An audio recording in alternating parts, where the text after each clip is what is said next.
Assalamualaikum warahmatullahi wabarakatuh. Sahabat LTV, apa kabar Anda hari ini? Mudah-mudahan Anda selalu sehat, tetap semangat menjalankan aktivitas sehari-hari.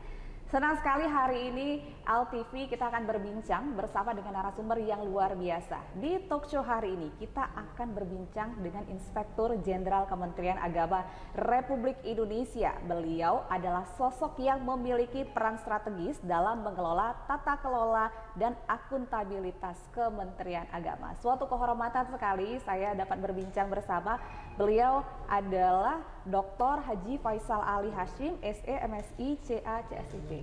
Assalamualaikum Pak. Waalaikumsalam warahmatullahi wabarakatuh. Makasih Ananda. Sehat Pak ya? Alhamdulillah sehat. Kapan Pak nyampe di Palembang? Alhamdulillah Pak? Ini semalam pas habis maghrib lah nyampe. Oh udah nyampe di Palembang iya, Pak iya. ya? Gimana Palembang Pak? Udah makan tempe Pak? Iya Alhamdulillah saya senang ke Palembang. Setiap ke Palembang nih suasananya ya sedikit membuat rileks pikiran kita dan tentu itu mudah-mudahan juga membuat kinerja kita lebih baik lagi ya. Harusnya gitu ya Pak ya. Apalagi Ya, ngeliat studio LTV ini Pak. Ya, Pak? saya kira luar biasa. Ini ya saya surprise ya karena di Pusdiklat Jakarta saja ini belum pernah ini Balitbang ya. Saya baru yang kedua nih ya. Setelah yang pertama saya ke Surabaya, yang kedua ini yang saya kunjungi. Alhamdulillah saya ini surprise banget ini melihat studio yang luar biasa nih. Dan mudah-mudahan ini kalau ini dikembangkan terus-menerus, ini beberapa program-program Kementerian Agama ini bisa lebih efektif lagi ya.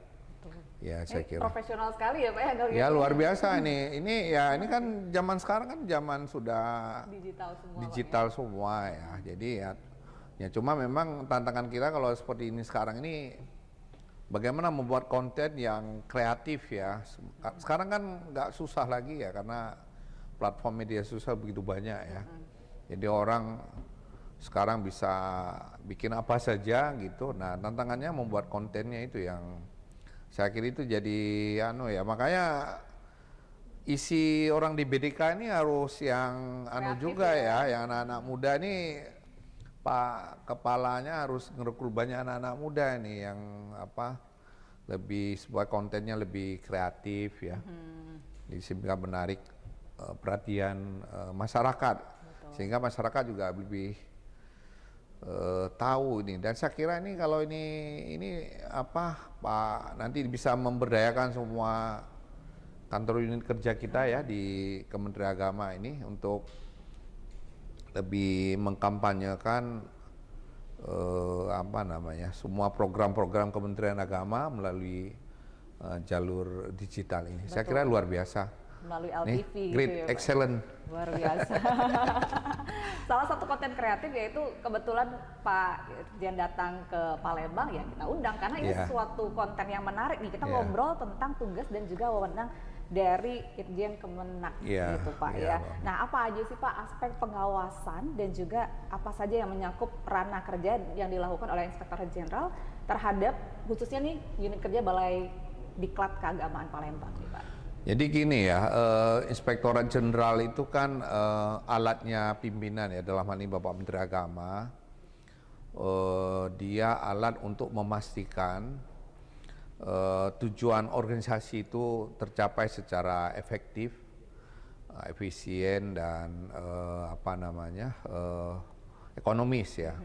Sehingga di dalam rangka memastikan tujuan itu tercapai secara efektif, maka salah satu peran dari Irjen itu adalah memetakan risiko tujuan yang mengancam pencapaian tujuan itu harus dari awal dimitigasi, diidentifikasi. Nah lalu nanti dibuatkan mitigasi sehingga tujuannya bisa tercapai. Nah lalu peran kedua kita itu adalah memberikan early warning ya. Jadi auditor internal itu harus bisa memberikan early warning kepada semua satuan unit apabila dirasakan ada hal-hal yang mengancam tadi pencapaian tujuan ataupun ada potensi hambatan yang terjadi di lapangan. Dan yang terakhir peran kita itu lebih bagaimana mendorong agar semua unit kerja kita itu tata kelolanya lebih bagus, ya pengendaliannya lebih bagus. Dan pada akhirnya nanti eh, layanan dari Kementerian Agama itu juga dirasakan dampaknya oleh masyarakat. Saya kira secara umum peran kita ke sana ya, bagaimana layanan-layanan kita di Kementerian Agama. Ini kan layanan kita di Kementerian Agama ini kan kita punya satuan kerja keuangan itu ada sekitar 4.500. Ya, kemudian kalau kita hitung dengan kantor urusan agama dan madrasah-madrasah, unit kita kerja itu seluruh Indonesia sekitar 12.000. Wow. Nah, 12.000 dengan pegawai kita saat ini lebih kurang 280.000. Nah, dengan jumlah yang begitu besar, nah tentu banyak harapan-harapan masyarakat kita yang kepada Kementerian Agama agar memberikan pelayanan terbaik buat masyarakat. Nah, ini yang kita ingin jaga, layanan-layanan kita ke masyarakat itu masyarakat puas dengan berbagai layanan yang diberikan oleh Kementerian Agama. Saya kira secara umum peran Irjen itu adalah ke sana ya, memastikan pelayanan publik kita itu berjalan secara efektif dan efisien gitu.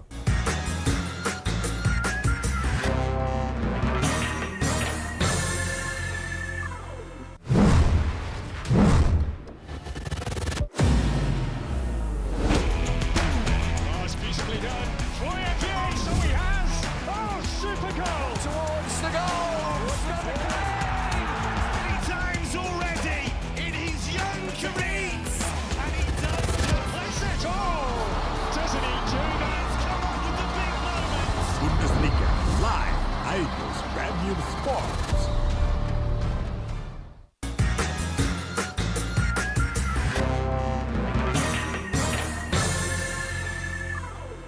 Yang paling utama itu ya Pak ya, karena itulah yang menjadi tolak ukur dalam penilaian, yaitu pelayanan publik itu. Iya, pelayanan publik ya, ya pelayanan publik. Pak, kalau misalnya pada saat turun ke lapangan nih ya, seperti yang Bapak lakukan sekarang nih ya, ini apalagi ke UPT, apa nih Pak yang paling menjadi konsen selain tadi ya kita mengkampanyekan, kemudian juga melihat dan bagaimana sih proses pelayanan publik mereka, apakah memang sesuai dengan akuntabilitas, transparansi gitu ya, apalagi nih yang menjadi konsen utama ya Pak? Ya sebenarnya setiap kali kunjungan saya ke daerah itu kan di samping juga memastikan bahwa pelayanan kita berjalan secara efektif, tapi juga saya melihat sejauh mana prasarana kita di daerah-daerah itu seperti apa yang masih kekurang dan apa yang masih harus kita support ya kepada teman-teman di lapangan agar mereka bisa bekerja lebih baik. Dan yang tentu yang selalu saya kedepankan kepada teman-teman, saya ingin selalu memberikan semangat untuk tidak lelah melakukan inovasi-inovasi. Bahwa Kementerian Agama memang selalu disebut sebagai anggaran yang mungkin 5 terbesar di kementerian lembaga, tetapi anggaran kita hampir 59% itu habis buat belanja pegawai. Sehingga praktis yang bisa untuk kegiatan yang selain belanja pegawai yang mandatori seperti BOS, PIP, KIP yang sifatnya wajib, itu bisa menghabiskan anggaran kita juga sekitar hampir 35 sampai 30%-an, sehingga praktis yang bisa digunakan tuh rehab hanya ya sekitar 5 sampai 10% gitu. Jadi memang sangat dengan luas yang tadi saya bilang unit kerja begitu luas, cukup tantangan kita di situ. Maka setiap kali saya kunjungan ke daerah, saya ingin teman-teman selalu kreatif ya, dengan segala keterbatasan yang ada, kreatif untuk membuat ruangan kita menjadi lebih menarik tampilannya. Saya senang lah ini di LTV saya kira luar biasa BDK ini dengan keterbatasan yang ada memperlihatkan nuansa yang tidak kekinian ya, ya tidak kalah ya lebih ke sana lah, lebih ya setiap kunjungan ke daerah ya selalu seperti itu gitu. Bagaimana untuk bisa memotivasi juga gitu ya, agar ada kreativitas yang dilakukan gitu ya. Ya karena gini ya, ini zaman kan sudah berubah ya, tantangan juga berubah, harapan-harapan masyarakat juga semakin berubah ya kepada kita. Nah, cara kerja kita tuh tidak boleh cara kerja pola lama gitu ya. Ya menunggu, didatangin ya, kita harus jemput bola gitu. Ini yang memang Nah, seperti di Balai Diklat ini. Di Balai Diklat ini kan bagaimana mendorong agar sumber daya manusianya menjadi lebih profesional, kompeten gitu. Dan ini tuntutan zaman. Ya. Maka oleh karena itu kurikulum-kurikulum di Diklat pun tidak boleh ke kurikulum konvensional gitu. Jadi cara ngajar yang konvensional, yang ngajarnya mungkin juga nggak pernah update informasi, ya gimana kita bisa mengikuti perkembangan zaman kalau misalnya Widya Suara atau instruktur nggak pernah mengupdate kemampuannya. Ya. Nah ini yang saya kira sekarang juga dilakukan oleh Pak Kaban di pusat, Prof. Suyitno, yang sekarang mendorong agar WI kita ini juga sudah harus semakin lebih kompeten ya. Betul. Profesional gitu. Ya kalau kita seorang pengajar nggak pernah mengupdate, memutakhirkan kemampuan mengajar, bahan ajar, ya mahasiswa akan nyari di saluran lain. Sekarang kan nggak susah, Mbak. Semuanya ada. Nah, sekarang semuanya, coba sekarang. Sekarang saya selalu bilang ke teman-teman ya, tantangan sekarang kita di perguruan tinggi ataupun di balai-balai diklat, itu adalah media sosial. Ya. Orang belajar apapun sekarang di YouTube tuh bisa belajar apapun. Gitu. Jadi, makanya kalau kita nggak terus mengupdate kemampuan, ya kita akan tidak menarik. Ya. Gitu. Jadi memang itu yang menjadi lebih fokus kita ke sana. Gitu. Tapi ini Pak, ngomong-ngomong sepanjang karir nih Pak ya dalam Irjen ini Pak, kira-kira temuan jenis yang seperti apa sih yang mungkin sering lah ya, yang menjadi temuan atau yang perlu sedikit diperbaiki gitu. Menurut Bapak tuh, terus kenapa tuh Pak? Nah ini memang gini, salah satu faktor yang menyebabkan, misal seperti gini ya, tata kelola, masa administrasi, pertanggungjawaban yang masih belum sesuai ketentuan misalnya ya, ataupun masih ada pola pembelajaran yang tidak tepat gitu. Nah kalau kita lihat itu kan umumnya karena memang itu yang selalu saya bilang, peran seorang pemimpin itu tidak hanya sekedar sebagai manajer gitu, tapi juga harus melakukan check and recheck kepada seluruh aktivitas yang ada di kita ya, di semua aktivitas. Nah, seorang pemimpin harus memberikan perhatian yang cukup gitu. Jadi kalau kita lihat sekarang problem-problem kita yang terutama di Balai Diklat, lebih kalau kita melihat itu ya masalah kurikulum yang masih belum update, yang tadi yang saya sebutkan dengan kekinian gitu ya. Nah, tentu ini harus ditingkatkan kompetensi juga kan. Gitu, di samping memang kita terus ya prasarana kita perkuat gitu ya, dengan anggaran yang terbatas tapi tetap kita harus perkuat prasarana gitu. Yang saya kira problem utamanya adalah komitmen pimpinan ya. Jadi seorang kepala balai diklat tidak hanya sekedar sebagai seorang manajer, tapi dia juga sebagai leader. Nah, leader itu dia harus terus mendorong anak buahnya untuk bisa melahirkan gagasan-gagasan baru, inovasi-inovasi. Nah, saya kira dengan inovasi-inovasi, insya Allah masyarakat akan makin senang pada BDK ya. Jadi saya selalu bilang ya harus berpikir cara lain gitu ya. Kadang-kadang kan gini ya, teman-teman melakukan inovasi takut aturannya nggak sesuai aturan ataupun aturannya nggak mendukung. Saya kira nggak perlu harus kita takut. Kalau kita worry dengan kesalahan-kesalahan, ya kita tidak akan kreatif gitu. Betul. Jadi yang perlu dijaga adalah pengendalian, governance-nya ada nggak gitu. Itu yang makanya harus. Nah sebenarnya ke depan tuh kita ingin dorong semakin banyak unit-unit kerja kita itu semakin menjadi BLU ya, Badan Layanan Umum. Jadi semakin banyak kreativitasnya. Ya, semakin kalau jadi BLU itu kan dia akan lebih fleksibel di dalam pengelolaan keuangan gitu. Jadi emang ini yang kita satupun BDK kita belum ada MBLU ya. Mungkin nanti kalau saya lihat nih Palembang memenuhi untuk BLU, saya akan dorong jadi BLU lah ya ke depan gitu, supaya kalau Balai Diklat ini ada BLU, dia bisa semakin kreatif menjual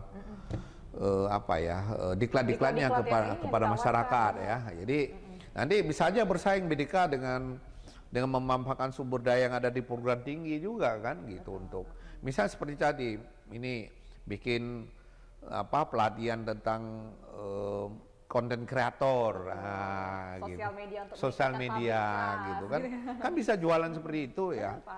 Nah, ini yang mungkin selama ini mungkin BDK belum sampai ke sana gitu. Yang jual apa? Berbagai-bagai pelatihan-pelatihan yang dibutuhkan oleh masyarakat gitu. Nah, karena memang selama ini BDK kita lebih banyak ditujukan untuk meningkatkan kapasitas SDM kita di internal. Jadi mungkin ya belum besar. Tapi ke depan kalau sudah BLU, ya mungkin 70% internal, 30% buat luar. Ya. Kan bisa aja gitu. Benar. Ya. Jadi nanti kalau BDK bisa jualan paket-paket pelatihan keluar, nah dia kan ada sumber. Nah dengan sumber dia bisa mengoptimalkan untuk pemeliharaan fasilitas yang ada di kita. Bisa gitu. dibangun lagi. Ya ini saya akan ngomong nanti dengan Pak Kaban, kemungkinan kita bisa dorong Palembang ini menjadi BLU gitu ya. Ya tentu nanti harus dipersiapkan, kalau BLU itu juga nggak mudah ya. Jadi harus ada kesiapan, SOP-nya, layanan publiknya juga harus diperkuat gitu. Saya kira insya Allah dengan saya lihat perubahan yang ada di sini, saya yakin. Dan nanti dari Ijen kita akan dampingi mereka supaya ikut bisa jadi BLU ya. Terima kasih banyak Pak, luar biasa.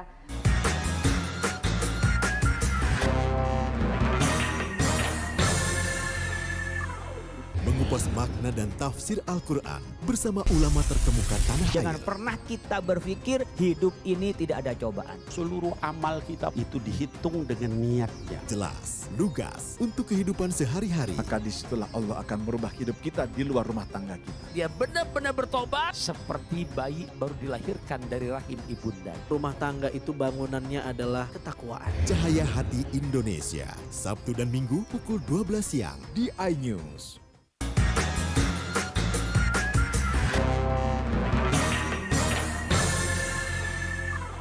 Terima kasih banyak Pak, luar biasa. Pak, selain itu Pak, selain fungsi pengawasan, tadi juga sih sebenarnya Bapak juga sudah mengatakan pendampingan gitu ya Pak ya. Apalagi nih Pak peran yang kita untuk Irjen sendiri untuk bisa memastikan fungsi Kementerian Agama ini bisa berjalan dengan baik. Jadi yang lebih fokus sebenarnya gini ya, kita di Irjen tuh mengawasi itu sebenarnya kita melihat dulu apa sih yang menjadi program prioritasnya Presiden, kemudian program prioritasnya Menteri. Ya, itu kita tiap tahun kita petakan dulu itu program prioritasnya Presiden apa, program prioritasnya Pak Menteri apa.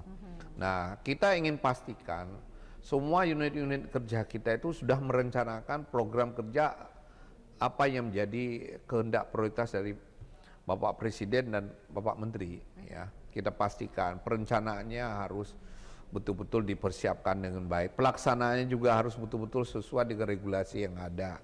Lalu nanti pertanggungjawabannya juga dibuatkan.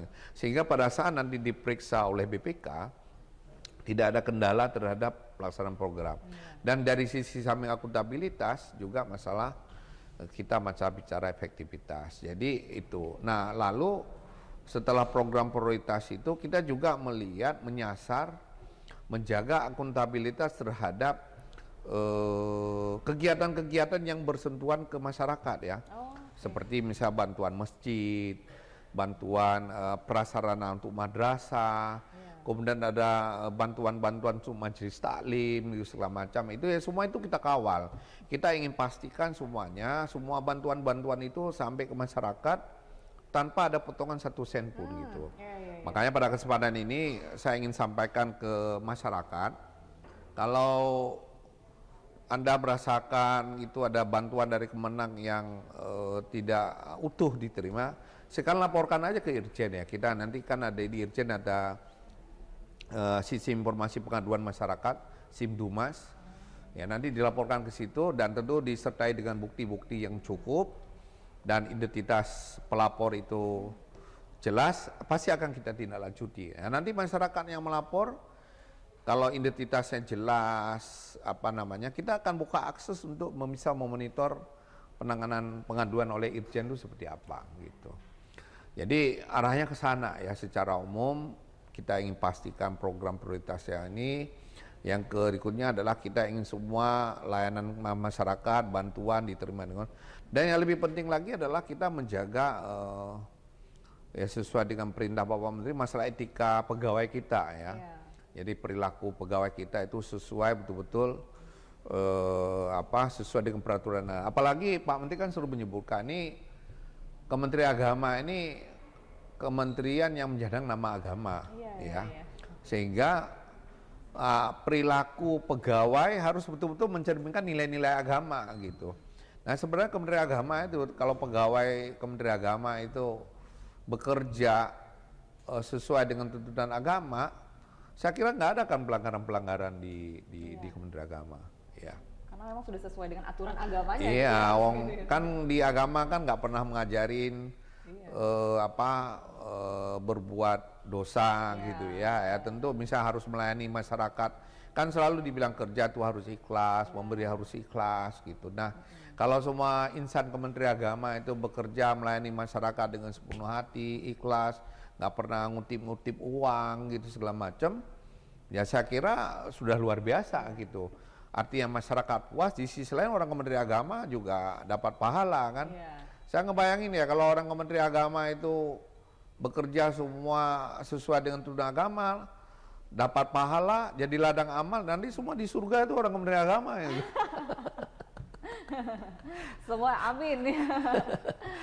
Ya. Tapi benar sih Pak, kalau memang itu menerapkan di jiwa gitu ya Pak ya, harusnya seperti. Tapi ngomong-ngomong nih Pak, ngomong-ngomong integritas gitu Pak. Boleh lah Pak dikasih poin lah, range lah nilai 1 sampai 10, kira-kira gimana nih Satker Kementerian Agama nih, pegawai maupun pemimpinnya nih Pak, kalau menurut Bapak? Ya kalau saya kan, kalau survei penilaian integritas kan pernah dilakukan oleh KPK ya.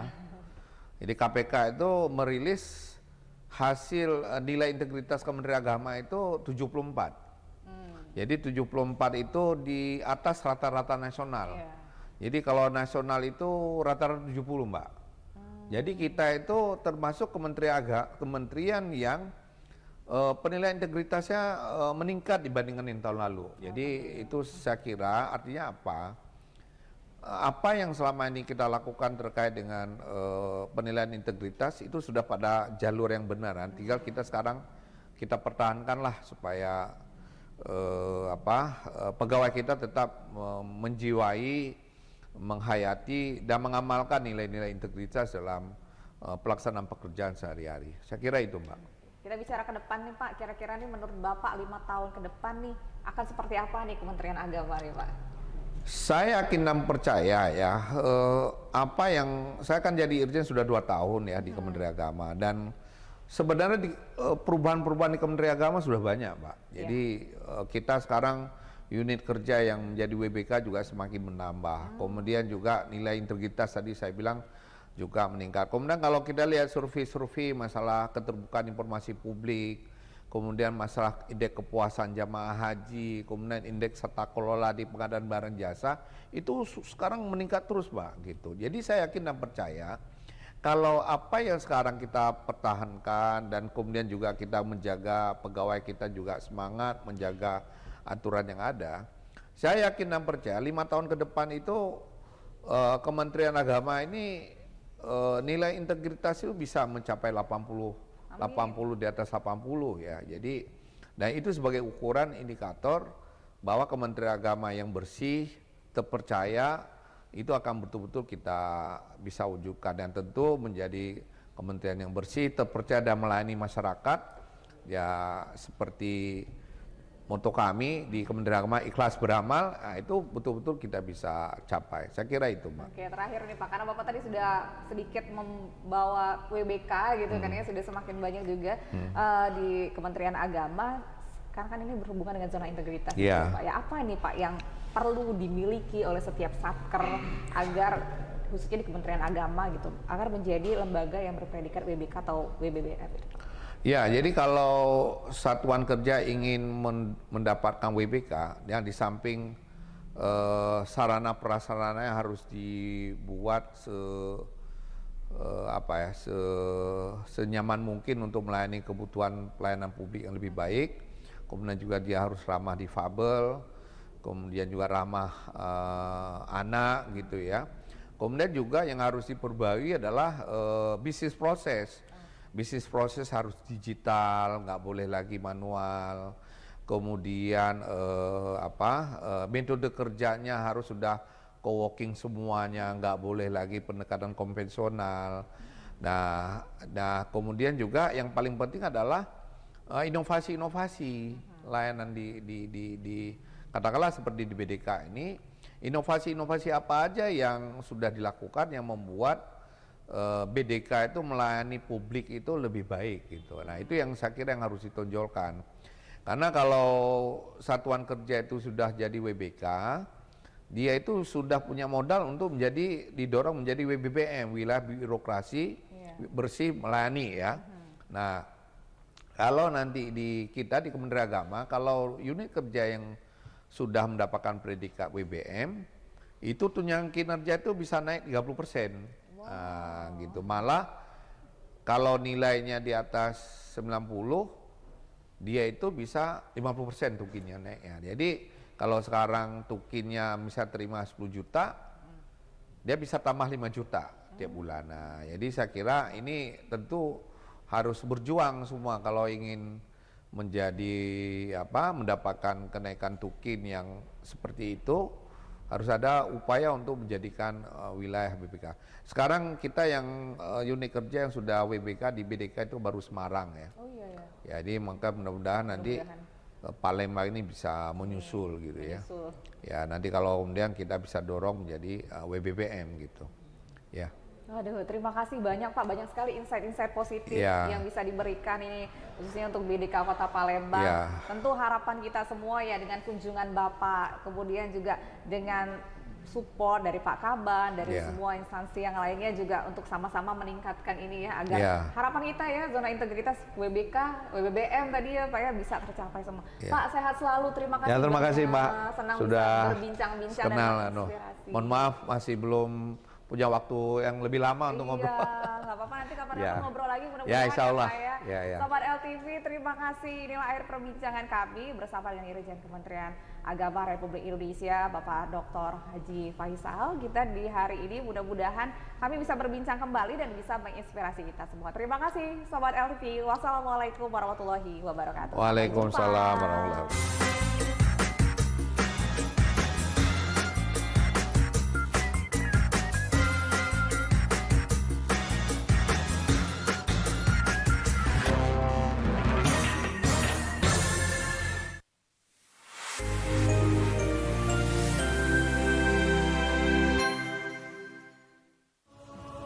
Sambut Hari Kemenangan bersama program-program spesial iNews. Live Report Salat Idul Fitri Senin 31 Maret mulai pukul 4.15 pagi. Special Report Lebaran Senin 31 Maret pukul setengah 8 pagi. OMG Special Idul Fitri Selasa 1 April pukul 8 pagi. Nikmatnya Lebaran di iNews.